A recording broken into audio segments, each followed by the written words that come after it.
Love and mystery.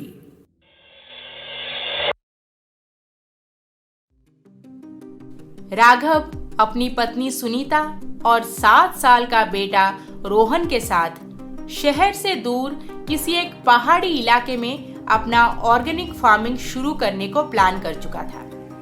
इसीलिए वो शहर में अपना फ्लैट बेच के तारागिरी हिल स्टेशन के पास 2 एकड़ की एक अच्छी खासी जमीन खरीद ली। उस जमीन पे पहले से ही एक डुप्लेक्स विला बनके तैयार था। बस काफी दिनों से यह विला बिक नहीं रहा था, तो इसीलिए इसका वैल्यू भी बहुत गिर चुका था। इसी का फायदा उठा के राघव इतनी बड़ी जमीन बहुत ही अच्छे डील में परचेज कर लिया। और आज राघव, सुनीता और रोहन उसी नए घर में शिफ्ट होने जा रहे थे। राघव, देखो ना कितना लेट हो गया है। बोल रही थी आज नहीं चलते, कल सुबह निकलते तो क्या बिगड़ जाता। देखो अब तो रात हो चुकी है, रास्ता और भी आधा घंटा बाकी है और ऊपर से इतना सुनसान, कोई आ जा भी नहीं रहा यहाँ से। सुनीता, तुम खामखा टेंशन ले रही हो। देखो अपने बेटे से कुछ सीख लो, कैसे बिंदास पीछे बैठ के बाहर का नजारा एंजॉय कर रहा है। वो तो नहीं डर रहा। अरे रात में ट्रैवल करने का मजा ही कुछ और है। सुनीता का ऐसे डरना अपने आप नहीं हुआ है। उसके कानों में पहले ही ये बात पड़ चुकी है कि देर रात को इस जंगल से होकर जाना मतलब अपने मौत को गले लगाना। क्योंकि सुना गया है यहाँ जंगल के बीचों बीच एक पुराना बरगद का पेड़ है जिसमें कोई शैतान रहता है। आज तो रात के करीब करीब 12 बज चुके हैं। अब ऐसे आधी रात को जंगल के रास्ते से उसी डरावनी पेड़ के पास से होकर गुजरना कितना सही है, ये तो आप अंदाज लगा ही सकते हैं। सुनीता अंदर ही अंदर बहुत डरी हुई थी और जैसे ही वो लोग उसी बरगद पेड़ के पास पहुंचे तो अचानक से उनकी गाड़ी बंद पड़ गई। राघव बार बार कोशिश करने के बाद भी गाड़ी स्टार्ट करना उसके बस में नहीं था। पापा, क्या हुआ है? अरे बेटा रोहन, तुम बाहर क्यों निकले? रोहन को बाहर देखकर सुनीता भी अब उनके पास आ गई। रोहन, तुझे किसने बोला था कार से बाहर निकलने? हाँ, और डोर तो लॉक था ना, फिर तू खोला कैसे? क्या माँ, डोर तो ओपन था, मैं ऐसे ही आ गया। कुछ भी। हाँ, जा जा अंदर जाकर बैठ। राघव कोशिश करके गाड़ी ठीक कर दिया। फिर 5 मिनट आगे जाते ही उन्हें एक लड़की अकेली खड़ी हुई नजर आई। राघव अकेली लड़की देख के सोचा कि गाड़ी रोक के उसे पूछेगा, पर सुनीता कहाँ उसे रुकने देती। जब उनकी गाड़ी पे उस लड़की की नजर पड़ी तो वो बिना डरे सीधा गाड़ी के सामने आकर खड़ी हो गई। अरे ऐसे गाड़ी के सामने कौन आ जाता है? कौन हो तुम? हाँ, और यहाँ पे क्या कर रही? मैं अनामिका हूँ। पास में जो कपड़े की फैक्ट्री है वहाँ पे काम करती थी और परसों ही फैक्ट्री बंद हो गया, इसीलिए गांव जा रही थी काम ढूंढने, पर रास्ता भटक के शाम से ही यहीं पर बैठी हूँ। यहाँ से कोई आ जा भी नहीं रहा, इसीलिए आपको आता हुआ देख गाड़ी के सामने आ गई। तुम्हारे माँ पापा कहाँ हैं? हाँ, अकेली लड़की को आधी रात को कौन बाहर छोड़ देता है ऐसे? मेरा इस दुनिया में कोई नहीं है मैडम, मैं अकेली हूँ। सुनीता तो चाहती थी कि उस लड़की को इग्नोर करके वहां से चले जाए, पर राघव लड़की को अंदर बुला के गाड़ी में बिठा दिया। मन ही मन बहुत नाराज थी सुनीता, पर अब क्या ही करेगी, पति तो लड़की को अंदर बिठा चुका है। फिर आधे घंटे बाद सब सही सलामत नए घर में पहुंच गए। क्या जरूरत थी उस जंगल से एक अकेली लड़की को घर ले आने की? उसी रास्ते पे खड़ी थी ये लड़की जहाँ शैतान रहता है। मेरे मना करने के बाद भी तुम मुझसे कुछ उल्टा सुल्टा हो गया तो? कौन सुनीता, एक 18-20 साल की लड़की ही तो है, कोई शैतान जैसा थोड़ी दिख रही तुम्हें। बेचारी का इस दुनिया में कोई नहीं है और ऊपर से काम ढूंढ रही है। हमें ऑर्गेनिक फार्मिंग के लिए हेल्प तो चाहिए ना। लड़की को काम पे रख लेते हैं और अभी ये घर सेटअप करने में वो तुम्हारी मदद भी कर देगी। फिर भी मुझे कुछ सही नहीं लग रहा। अरे यार, इतना मत सोचो। कुछ इधर उधर फील हुआ तो उसे यहाँ से जाने को बोल देंगे। ओके, चलो अब सो जाओ। राघव अपने नए घर में अनामिका को एक कमरा भी दे दिया था, अपने बेटे के ठीक बगल वाला कमरा। और करीब करीब रात के 2 बजे अचानक से जोर जोर से किसी की हंसने की आवाज सुनाई दी।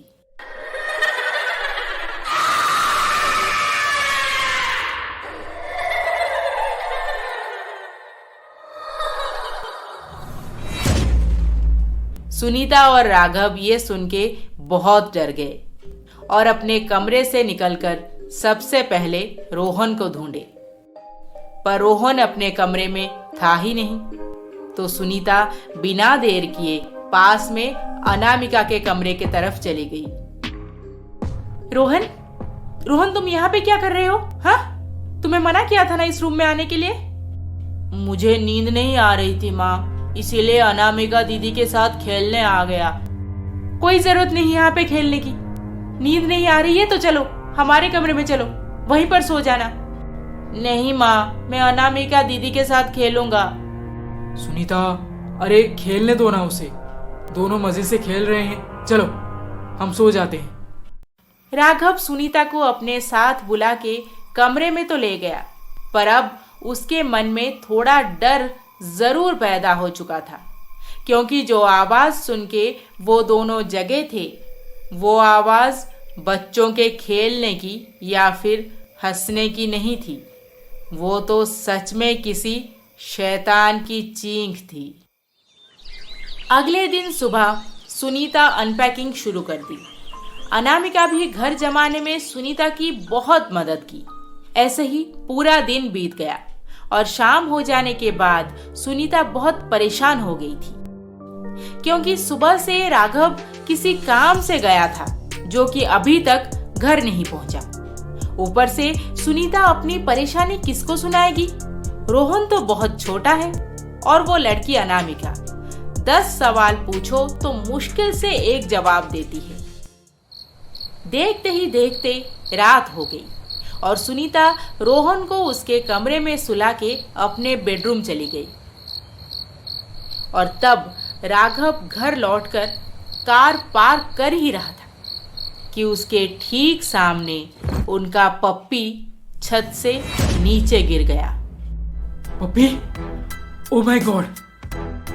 राघव बिना देर किए सुनीता को आवाज लगाते हुए टेरेस के तरफ भागा और वहां उसकी नजर पड़ी अपने बेटे रोहन के ऊपर, जिसके हाथ खून में लथपथ थे और वो चुपचाप एक कोने में बैठा हुआ था।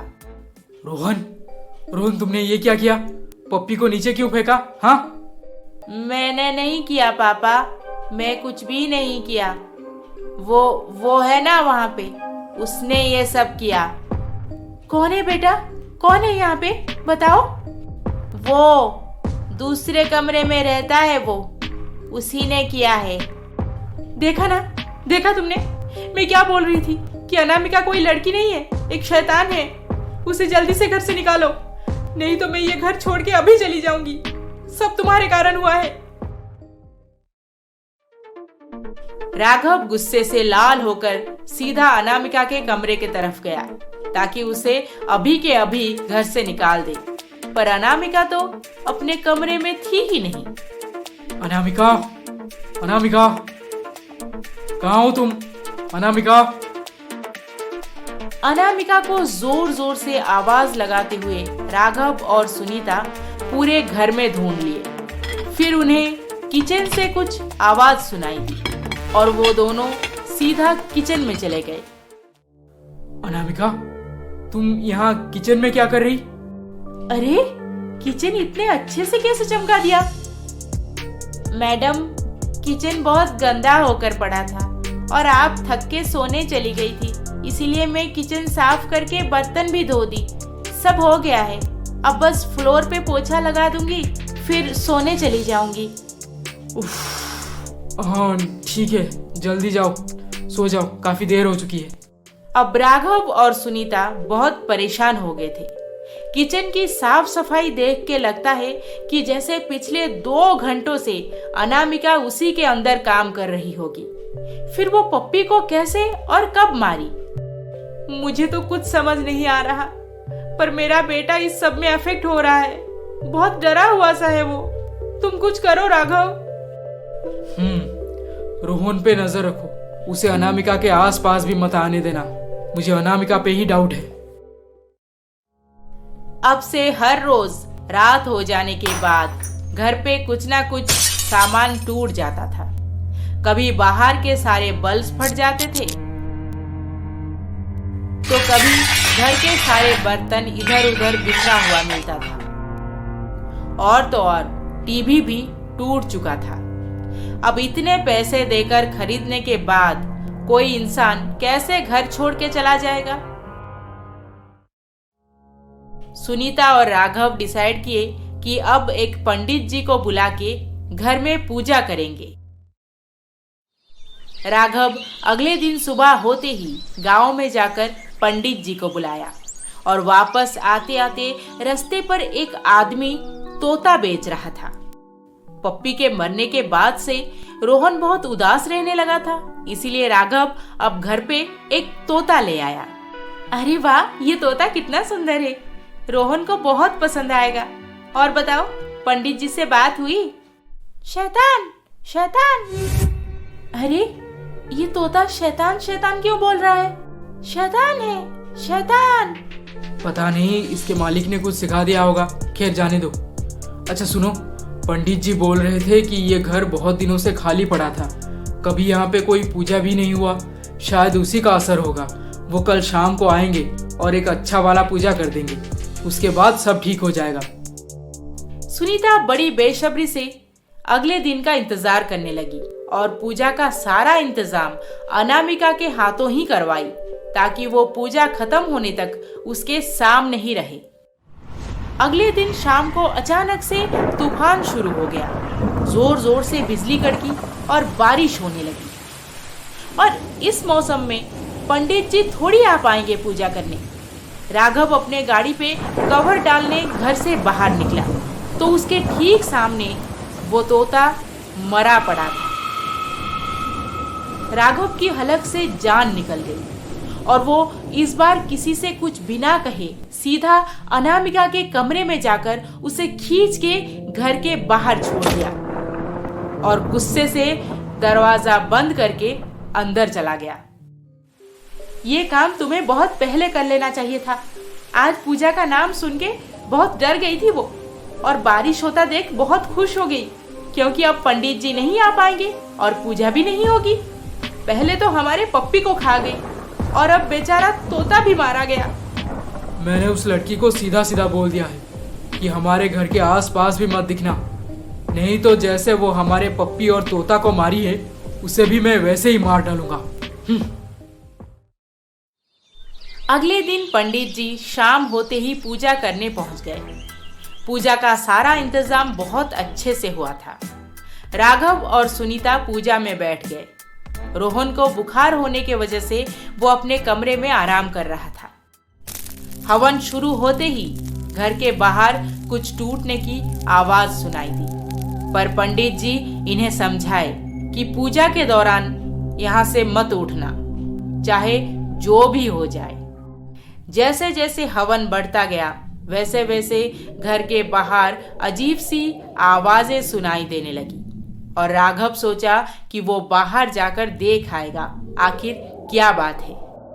पर पंडित जी उन्हें साफ साफ समझाए कि जब तक पूजा खत्म नहीं हो जाती तब तक कोई भी पूजा के आसन से नहीं उठेगा। पंडित जी का कहा मानकर दोनों पति पत्नी पूजा में बैठे तो थे, पर उनका मन नहीं मान रहा था, क्योंकि अब वो आवाज बढ़ने के साथ साथ घर के अंदर के सामान भी टूटने लगे थे। किचन से बर्तन के गिरने की आवाज आ रही थी और फर्नीचर तो मानो जैसे हवा में उड़ के इधर उधर गिर रहे थे। सुनीता मन ही मन बेचैन हो रही थी क्योंकि उसका बेटा रोहन अंदर अपने कमरे में जो सो रहा था।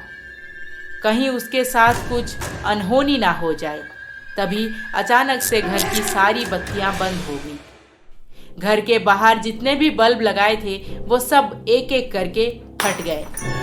सुनीता खुद को और संभाल नहीं पाई। राघव, ये क्या हो रहा है? मुझे तो कुछ समझ नहीं आ रहा। तुम रोहन को उसके कमरे से ले आओ ना जाकर, वो अकेला सो रहा है। और ये जो सब। मैं अभी जाकर ले आता हूँ उसे, तुम डरो मत। रुको, पहले भी बोला है तुम्हें कि आसन से मत उठना, नहीं तो गजब हो जाएगा। क्या पंडित जी, हमारा 5 साल का बच्चा कमरे में बंद है और आप हमें नियम समझा रहे हैं। देखो राघव, यहाँ से मत उठना, नहीं तो हम में से कोई नहीं बचेगा। क्या पंडित जी, मैं अभी आया, 1 मिनट में। राघव रोहन को जाकर उसके कमरे में ढूंढा तो रोहन वहां पे था ही नहीं।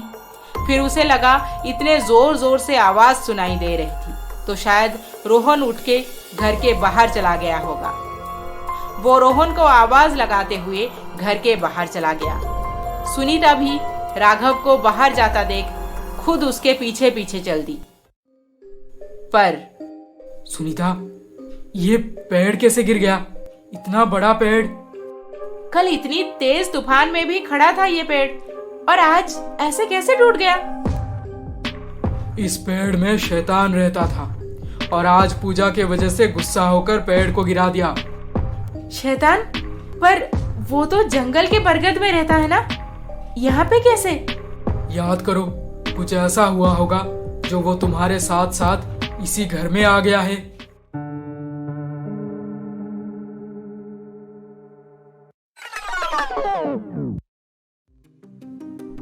राघव, गांव से लोगों को बुला के इस विला का अच्छे से क्लीनिंग करवा देना।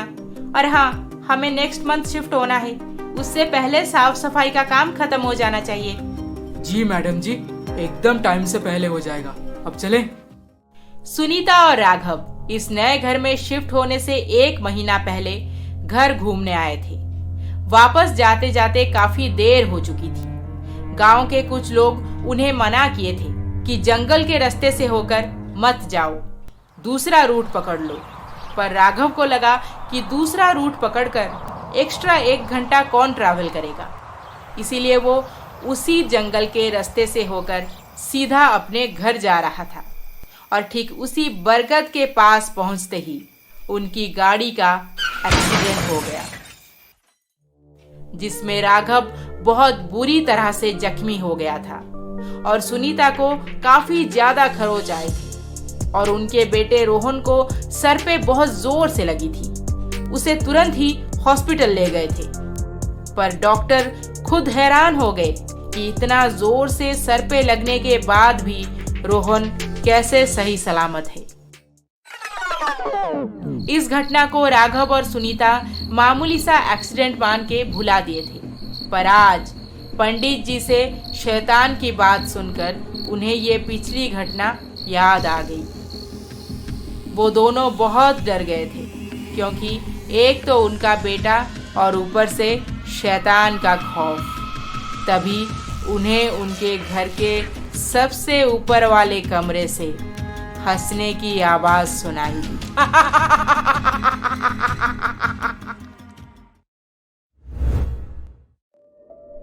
ये कहानी आपको कैसी लगी हमें कमेंट करके जरूर बताएं।